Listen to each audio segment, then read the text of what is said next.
Tonight, an NBC News special, our exclusive interview with President Biden. Mr. President, there's a lot to talk about. The president's urgent message to a deeply divided nation. Grappling with the fallout from the assassination attempt on former President Trump. The president calling for unity, even as he presses on in his bid to defeat him. And Republicans gathered to nominate and celebrate the man looking to reclaim the White House. This is an NBC News special. Live from the White House, here's Lester Holt. Good evening and welcome to our special coverage. We're live at the White House, where earlier today I sat down for an exclusive one-on-one interview with President Biden. During our conversation, the president called on all Americans to tone down the heated rhetoric in the wake of the assassination attempt on former President Trump at a rally over the weekend. But he also doubled down on staying in the presidential race himself, despite calls from within his party to step aside. Our interview comes as Republicans kick off the first night of their convention in Milwaukee, formally making Mr. Trump their nominee to be the next president. We'll have full coverage led by my colleague Savannah Guthrie from the Convention Center after our interview with the president. But earlier today, I started by asking President Biden about his phone call with Mr. Trump after the assassination attempt. Here's our unedited conversation in its entirety. Mr. President, thank you for sitting down with us. There's a lot to talk about. I'd like to start with the horrible events of last weekend. It has shocked a lot of Americans. A political rally, your opponent, Donald Trump, shot in the middle of greeting his supporters. You spoke to Mr. Trump afterward. Can you give me a sense of that conversation? Very cordial. I told him how concerned I was and wanted to make sure I knew how he was actually doing. He sounded good. He said he was fine. And he thanked me for calling him. I told him he was literally in the prayers of Jill and me. And I hope his whole family was weathering this. You were in Delaware when this happened. What was your first reaction? My first reaction was, my God, look, there's so much violence now, the way we talk about it. I mean, the whole notion that there is this, there's no place at all for violence in politics in America. None. Zero. And we've reached a point where it's become too commonplace, not assassinations, but to talk about it. For example, you know, the January 6th, the attack on the Capitol. Lester, I got in this race early on in 2020 for the 2020 race. I wasn't going to run again because I lost my son. I didn't feel, and until I watched what happened in Charlottesville, Virginia. Those folks coming out of the woods with torches, carrying swastikas, singing the same Nazi bile. It was accompanied by this Ku Klux Klan, and a young woman was killed.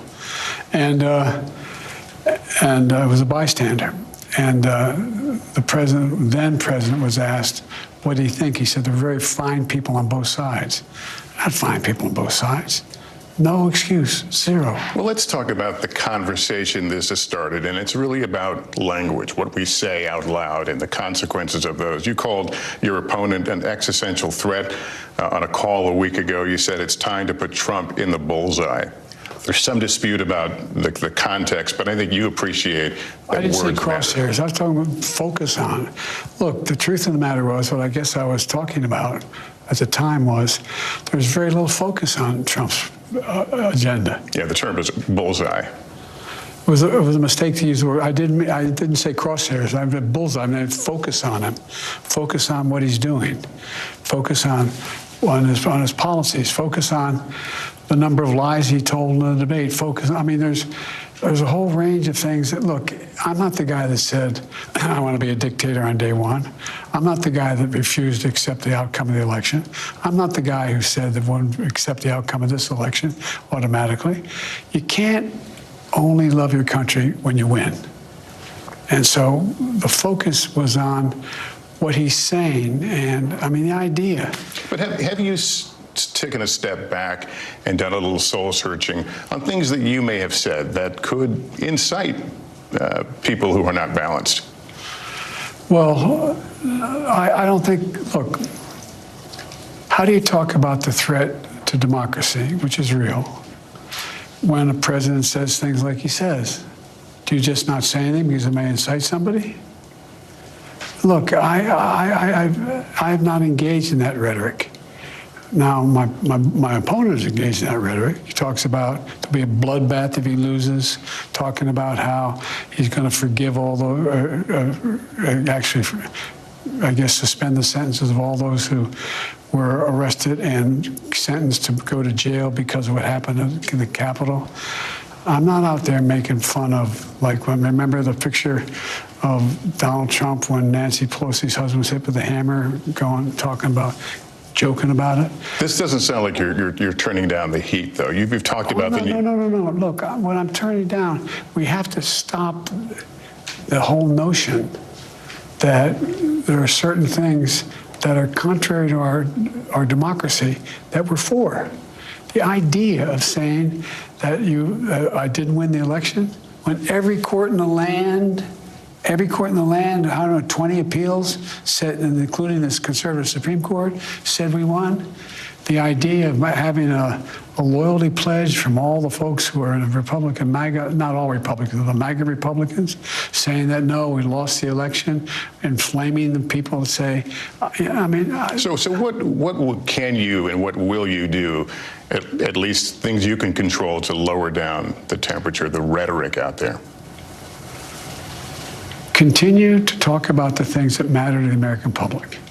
It matters whether or not you accept the outcome of elections. It matters whether or not you, for example, talk about how you're going to deal with the border instead of talking about people as being vermin. And those things matter. That's the kind of language that is inflammatory. Mr. President, you've been in politics a very long time, so let's speak frankly. We're all adults here. Has this shooting changed the trajectory of this race? I don't know, and you don't know either. I don't know, but have something you've given thought to? No, I've thought less about the trajectory of the case than two things. One, what his health is, that was secure, number one. And number two, what happens from here on in terms of the kind of coverage that the president and vice president and former president and new vice president get in terms of, look, I've never seen a circumstance where you ride through certain rural areas of the country and people have signs there, big Trump signs with middle signs saying F Biden, and a little kid standing there putting up his middle finger. I mean, that's the kind of stuff that is just inflammatory and a kind of viciousness. It's a very different thing than to say, look, I really disagree with the way he takes care of taxes, the way he wants a $5 trillion tax cut for people who are making a lot of money next time around. Doesn't focus on working class people. But those are policy issues, and our history is a country that can thoroughly hash out those issues. And if you notice, what do I talk about with him? The policy issues where he's dividing the country. The policy issues that relate to democracy. Another question, if I can, about Saturday. Of course, the former president was wounded. One of his supporters died. A couple more people were seriously injured. Was this a massive security failure? I have had 2 meetings in the Situation Room with all the intelligence communities, the FBI, Secret Service, et cetera, and I've asked for a totally independent analysis, and we'll see what happens when that comes back. Do you have confidence in the Secret Service? Do you feel safe? I feel safe with the Secret Service, but look, and you saw what we did see was the Secret Service who responded risked their lives in responding. They're ready to give their lives to the president. The question is, should they have anticipated what happened? Should they have done what they needed to do to prevent this from happening? That's a question that's an open question. Is it acceptable that you have still not heard, at least publicly, from the Secret Service director? Well, I've heard from them. But have you heard from her publicly? Publicly, I've sat down in a Situation Room downstairs with the Secret Service, the FBI, the national security agencies, the Homeland Security, all the major elements. And there's 2 pieces of this, too. And it's not an excuse, it's just nor an explanation. There's a major piece of this relates to domestic, local law enforcement. They play a large role. And so there's a different I'm not saying they weren't competent either. I'm just saying it's a complicated process. And what has changed, by the way, Lester, is, you know me, I like to meet people. I like to walk out, shake hands, move, look at people in the eye, see what they're thinking. It's really curtailed that ability on my part and everybody's part. And so, because there's a heightened notion that when you say there's nothing wrong with going to the Capitol, breaking in, threatening people, a couple cops dying, hanging up, putting up a noose, a gallows for the former vice president, and somehow and then you say you're going to forgive people for that, you're going to pardon them. That was just a normal response. That is not. I have my entire career voted against and railed against and moved against the idea of violence is never appropriate. Never, never, never, never, never in politics. All right, I want to ask you about some other developing news today, if I can. Judge Cannon dismissed the documents case, as you may have heard, in Mar-a-Lago. Can I first get your reaction to that? I'm not surprised.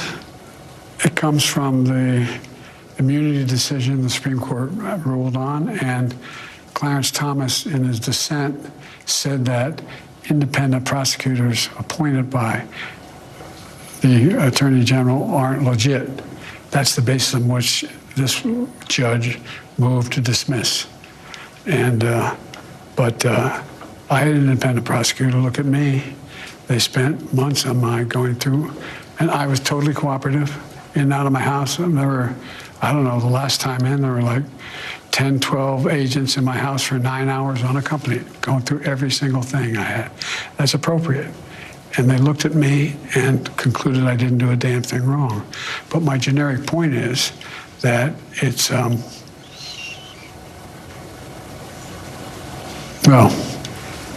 the basis upon which the case was thrown out, I find specious, because I don't agree with Clarence Thomas' dissent and/or the Supreme Court decision on immunity. In light of this decision, the delay in the Georgia case, the Supreme Court decision on immunity, which you referenced, the former president has seen a series of legal wins recently. You have actively campaigned on his legal woes. Can you do anything like that anymore? Sure. I can talk about what I think is appropriate. I think the Supreme Court made a terrible decision. I think the justices he appointed have, in fact, been the most conservative. And I would argue, if you survey constitutional scholarship, they seem out of touch with what the founders intended. Before this violent turn of events over the weekend, the talk, as you know, was about you and your future, if you should stay in the race. Your allies, James Clyburn, Nancy Pelosi, have kind of put it out there that they're waiting for your decision, giving you time to make your decision. What I hear from you is that you made your decision. Are you still comfortable in that decision? Has anything changed in the last several days? No. What do you make of people like Nancy Pelosi, though, who seem to be of the opinion that there is a window for you to make this choice? What aren't they getting? Look, we knew this was going to be a close race from the moment he announced.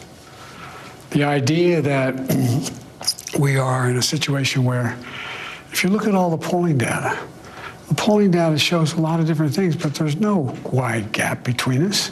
It's essentially a toss-up race. And I think one of the arguments that get made, you have the most successful presidency of any president in modern history, maybe since Franklin Roosevelt. Passed more major legislation no one thought could get done. We're able to put together a consensus. We're able to unite NATO. We're able to deal with foreign policy. Why don't you just decide to rest on those laurels? And the answer is because the job's not finished. Do you feel like you've weathered the storm on this issue of whether you should be on the ticket or not? Look, 14 million people voted for me to be the nominee in the Democratic Party, okay? I listened to them. In your last TV interview, you were asked if you had watched the debate, and your answer was, I don't think so, no. Have you since seen it?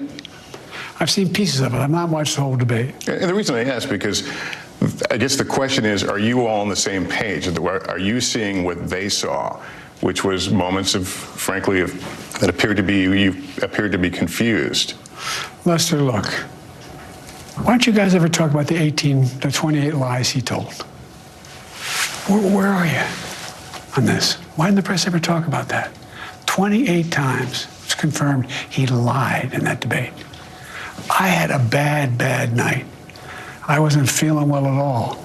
And I had been, without it making it, I screwed up.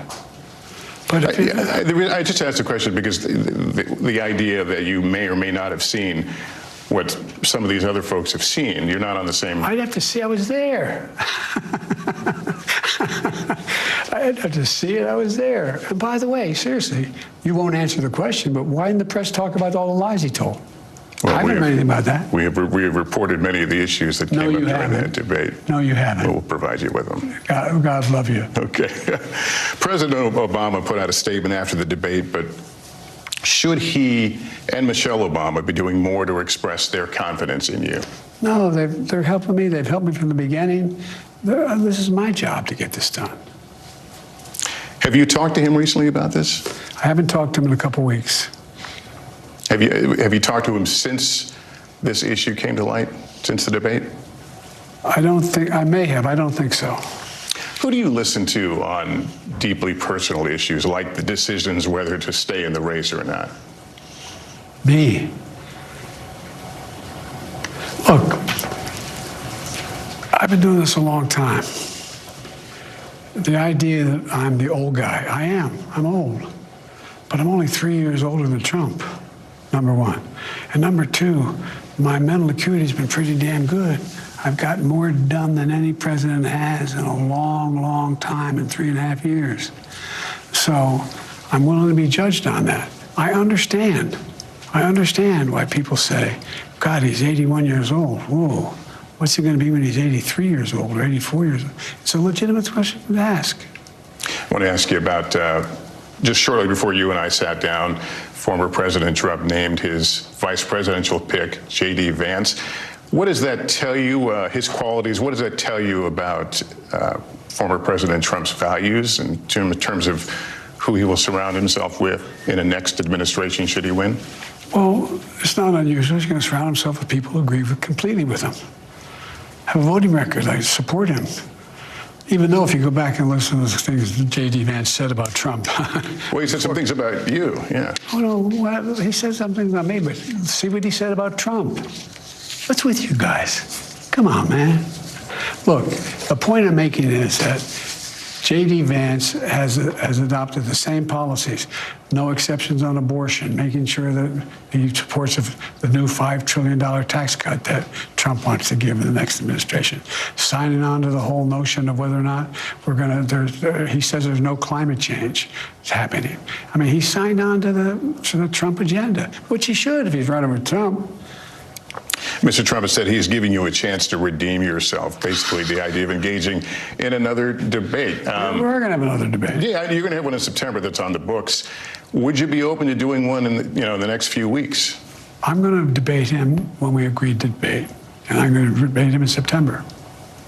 But if the opportunity came up to do one between now and then, is there a sense of wanting to get back on the horse?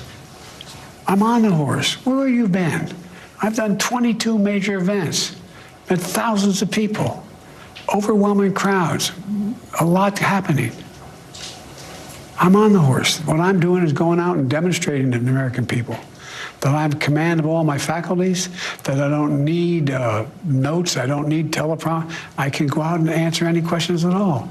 And I stood there when NATO was in town. I stood there for an hour and answered questions. If you were to continue to run and be officially nominated, what happens if you have another episode like we saw during the debate? What happens if another? Yeah, what happens if you have another performance on that on that level? I don't plan on having another performance on that level. All right.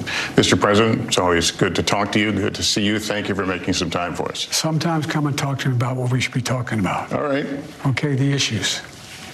Always happy to talk.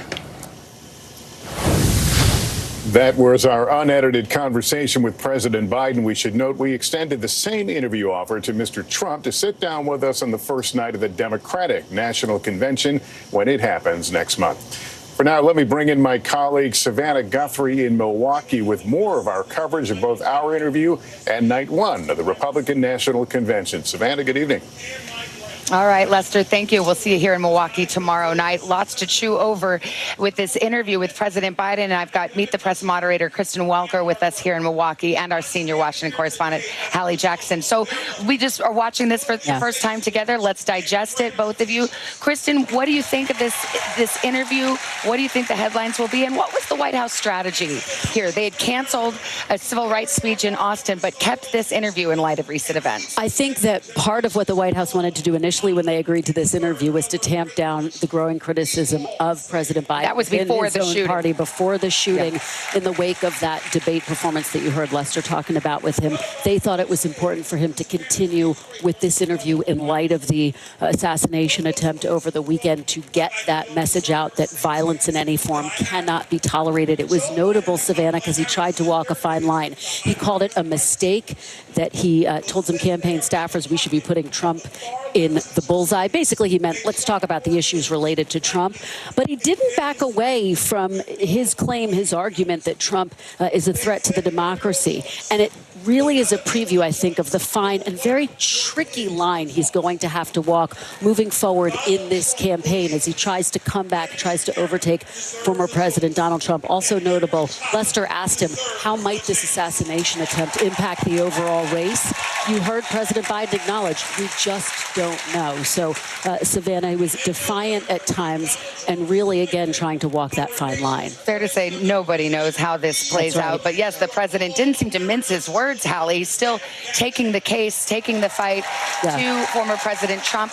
Let's talk about this issue that came up at the end of the interview with Lester. However, Lester did ask him about the calls for him to step aside as the Democratic nominee, calls that have largely quieted in light of the shooting on Saturday night.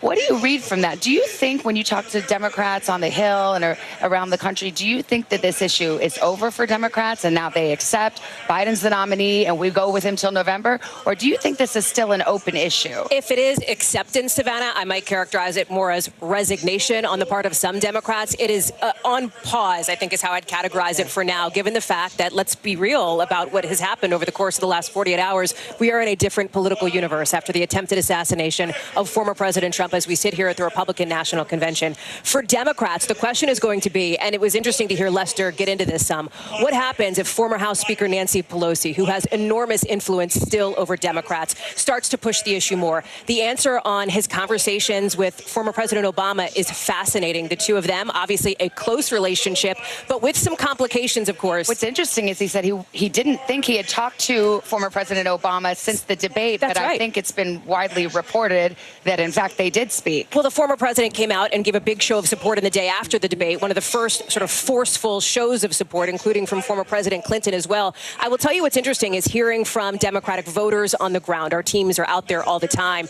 And some of them saying what President Biden did in this interview. You talked about the temperature, if you will, Savannah and Kristen, how President Biden is still taking the case against former President Trump, bringing up, for example, why don't you talk about his lies at the debate, really leaning in on that front. That is some of what you hear from voters who say, whether they say or not that they're going to continue to support President Biden, we've talked to some who say they will continue to back him for that reason. The alternative, in their view, is just too much. Well, let's bring our Chief White House correspondent, Peter Alexander, into this conversation. And Peter, what is the White House strategy? This is the RNC's week. Obviously, we've got extraordinary events and an attempted assassination on former President Trump's life. So how is the Biden White House going to campaign, not just this week, but going forward? Yeah, Savannah, good questions. And I just hung up with the campaign aide moments ago as you were speaking there. I think one of the things, the big takeaway for me and echoed by those I've spoken to, is this real challenge that Kristen was touching on, the sort of ability, the need for Joe Biden going forward to try to prosecute this case against Donald Trump, who he says is a threat to democracy, to create that contrast while also casting himself at the same time as the sort of calming voice in the room. I think that's going to be a real challenge, and it gets to be more difficult for him doing that going in the weeks that follow the assassination attempt that we saw. You saw that the effort to go to Austin, Texas was canceled today. He does go to Las Vegas tomorrow. He's going to be out west speaking to a series of different groups, including the NAACP. And in my conversations, I think the next challenge for the campaign going forward is to have that affirmative message, not just why you shouldn't vote for Donald Trump, but why you should vote for Joe Biden. He said he's not worried about his legacy. He is worried about finishing the job. What does finishing the job look like? And to that point, some new reporting from NBC News tonight that you'll hear here first tomorrow. He's going to be unveiling a new policy to try to take actions to lower the cost of housing. That's a particularly key issue in the state of Nevada. He wants to try to cap the raising of rents for Americans at 5%. Could affect 20 million people. Savannah. All right. Thank you so much, Peter. We want to get more now political reaction. We'll turn to former Biden White House Press Secretary Jen Psaki. I should mention, Jen, as we start, it's gotten loud here at the convention hall in Milwaukee, so we may have a little trouble hearing, but I know you were watching this interview with President Biden. Do you think he calmed the nerves of the Democrats? Did he create any kind of hope for them, or do you think he renewed concern? It's very hard to know in this moment. I will say, of course, as we've all been talking about all evening, the backdrop of this interview massively changed from when it was agreed to and set up. And the fact that he continued and they continued to do the interview, to me, that means that the president, and you saw this in the interview, wants to continue to lay that contrast with Trump on who is going to represent and fight for democracy better. And he didn't hold back several times when Lester Holt pushed him on that particular question, which I think is interesting, given he had sort of suspended the campaign and the politics of all of this had been suspended a little bit until this evening with this interview and also with the announcement of the vice presidential choice for President Trump. The other thing I thought was interesting, Savannah, that I think a lot of Democrats will like is how he went after Clarence Thomas. That may not be for everybody, but certainly the Supreme Court and the role of the Supreme Court. And as I was listening to that interview, it was much harder than you typically hear President Biden go, since he is the former chairman of the Judiciary Committee and somebody who is typically pretty colors within the lines when it comes to institutions. So whether it calmed things, he was quite defiant at the end. That is something Democrats will like to see. I don't know that that's the electorate that wants to see that, but his audience primarily for this, Savannah, I think, is Democrats who are not sure about the path forward and want to see him fighting and drawing that contrast. Yeah, and we have just a little under a minute left, Jen. Just what you think the state of the race is right now. I mean, many people thought this Biden was losing this race before the debate. Now we see the polls showing that as well. Well, it's a very close race. I think before the tragic shooting on Saturday, I would have expected more Democrats to come out. Right now, though, it feels paused and suspended because it feels a little out of tone for others to come out in this moment when we are all dealing with that and thinking about it, when the president and his campaign are sending this message that they were sort of paused. Now that he's come out and been clear that he is fighting the fight or wants to fight against Trump, we'll see what happens here, Savannah, but I don't know that it changes. All right, Jen Psaki, thank you so much. We're going to pause our coverage now of the President Biden interview, sneak in a quick break, and when we come back, we'll transition to the event here in Milwaukee, our coverage of the first night of the Republican National Convention. We'll talk to former President Trump's son, Eric Trump, who put his father's nomination over the top a few moments ago here in Milwaukee, right after this.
gotta see this. I'm Gotti Schwartz. We are following some breaking news. Severe storms continue to wreak havoc. The Supreme Court put a pause on a controversial immigration law. Protesters have redoubled their numbers right here at this makeshift barricade. The future of TikTok as we know it is at risk. Is this a ban or not? The craziest ride I have ever hitched. That is totality. Do you see yourselves in space? I could go to space. How you feeling? I feel great. Stay tuned now, weeknights at 8 Eastern, 5 Pacific on NBC News Now.